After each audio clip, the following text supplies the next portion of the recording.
If everyone is in debt, who do we owe? Today, there is not a single country in the world without debt. The debt of the United States has exceeded $38 trillion, the highest level in its history. The European Union is at the top with approximately $14 trillion in debt. Even Japan, the symbol of production, carries nearly $9 trillion of debt. Oil-rich Saudi Arabia, along with export giants Germany and China, are also on the list. But the real question is this: if everyone is in debt, who do we owe? This is not just about money. It is a story where power, trust, and history intertwine. And in this story, nothing is as simple as it seems. Debt is no longer just a burden. It is the foundation of the modern world. Every crisis, every war, every economic collapse we witness today is built on an invisible scaffold: debt. If you follow the chain far enough, you realize this: the world is not in debt to a single person or group. The world is in debt to itself. But this does not mean everyone benefits equally. Global debt has now exceeded $315 trillion. That figure is roughly 3 times the size of the world economy. So how did we get here? Debt was born from war. England and France were at war. Gold had run out. Armies were expensive. Taxes were insufficient. The solution came from merchants. They funded the state. What did they receive in return? Gold land? No, a promise from the future. To keep that promise, the Bank of England was established. The state began spending money it did not possess, and those who lent to the state gained a promise that could be bought and sold. Thus, the cornerstone of the modern economy was laid. Government bonds. France followed England's example. The Netherlands improved upon it.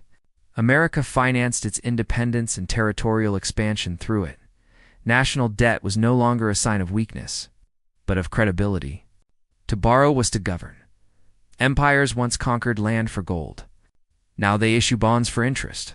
The battlefield changed. War moved from the field to the balance sheet. Debt is the world's largest exporter today. Every country is in debt. Every bank lends money. Every citizen is both a debtor and a creditor through taxes, savings, and pension. So, who is on the other end of the rope? Let's start with the United States.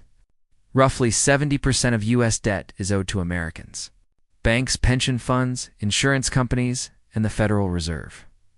About $9 trillion is owed to foreigners. Japan is the largest creditor, followed by China. So does the U.S. owe China? Absolutely. But that represents only 2% of total U.S. debt. In reality, America largely owes itself. The Treasury issues bonds. Funds buy them. The central bank buys them back, creating new money. Interest is paid through taxes and flows back into pension accounts. This is a hall of mirrors, and it is not unique to America. Global debt. A planetary cycle while the U.S. borrows from Japan. It lends to Europe through bonds and the IMF. Europe lends to developing countries through the World Bank.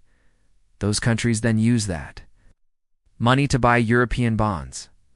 This is a planetary game. But the game is not about money. It is about promises. Everyone owes someone else.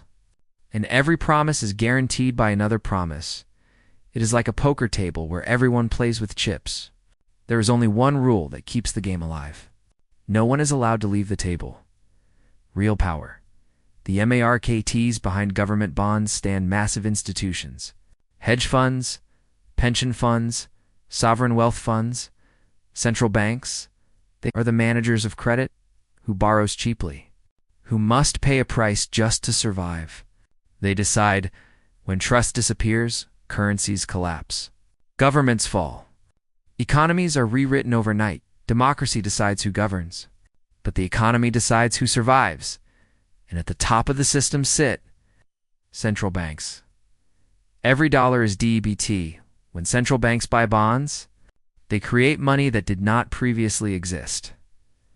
In this cycle, one person's debt is another's asset.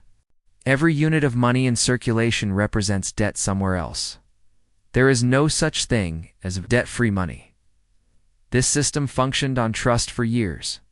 But what happens when trust breaks? We saw it in Greece. We saw it in Argentina.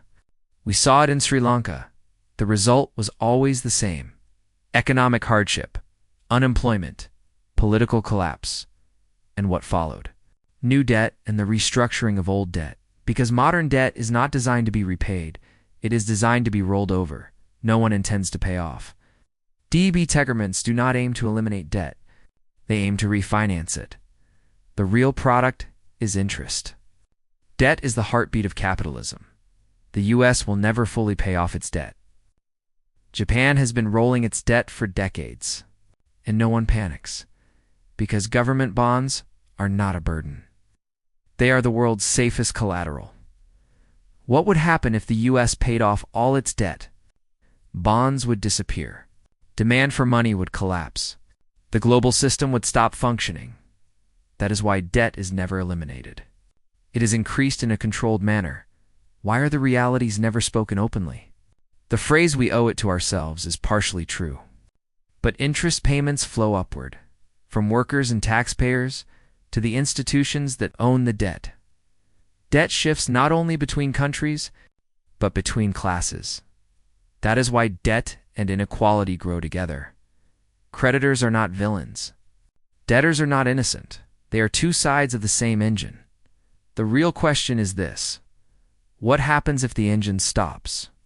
If new promises are not made, if old promises can no longer be kept, then the question, who is the creditor, stops being abstract. It becomes personal. There is no single villain in this system. Not China. Not Wall Street. Not the IMF.